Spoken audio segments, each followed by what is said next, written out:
தூத்துக்குடியில் இரு வழித்தடங்களில் புதிய பேருந்து இயக்கத்தை அமைச்சர் கீதா ஜீவன் தொடங்கி வைத்தார். தூத்துக்குடி முதலமைச்சர் ஸ்டாலின் தமிழ்நாடு முழுவதும் பல்வேறு வழித்தடங்களில் இயங்கும் பேருந்து சேவைகளை சென்னையில் மக்கள் பயன்பாட்டிற்கு தொடங்கி வைத்து பேருந்தில் பயணம் செய்ததை அடுத்து தூத்துக்குடி அண்ணா பேருந்து நிலையத்தில் நடைபெற்ற நிகழ்ச்சியில் தூத்துக்குடி முதல் கீழ வைப்பாறு மற்றும் கோவில்பட்டி முதல் வெங்கடேசபுரம் ஆகிய வழித்தடங்களில் இயங்கும் 2 புதிய பேருந்து சேவைகளை மக்கள் பயன்பாட்டிற்கு வடக்கு மாவட்ட திமுக செயலாளரும் சமூக நலன் மற்றும் மகளிர் உரிமைத்துறை அமைச்சருமான கீதா ஜீவன் கொடியசைத்து துவக்கி வைத்து சிறிது தூரம் பேருந்தில் பயணம் செய்தார். நிகழ்ச்சியில் மாநகர திமுக செயலாளர் ஆனந்தசேகரன், மாநகர அவைத்தலைவர்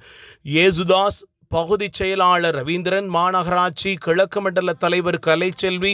மாவட்ட மகளிரணி அமைப்பாளர் கவிதாதேவி, மாவட்ட மருத்துவர் அணி தலைவர் அருண்குமார், மாநகர இளைஞரணி அமைப்பாளர் அருண் சுந்தர், அரசு போக்குவரத்து கழக பொது மேலாளர் சரவணன், துணை மேலாளர் ரமேஷன், தூத்துக்குடி கிளை மேலாளர் கார்த்திக், பகுதி இளைஞரணி அமைப்பாளர் சூர்யா, தோமுசா நிர்வாகிகள் உலகநாதன், கருப்பசாமி, லிங்கசாமி, மனோகரவேல், படையப்பா, சரவணப்பெருமாள், லெவன், தங்கம், பழனிக்குமார், ஜீவானந்தம், வட்ட பிரதிநிதி பாஸ்கர், பெருமாள், கோவில் அறங்காவலர் குழு தலைவர் செந்தில்குமார் மற்றும்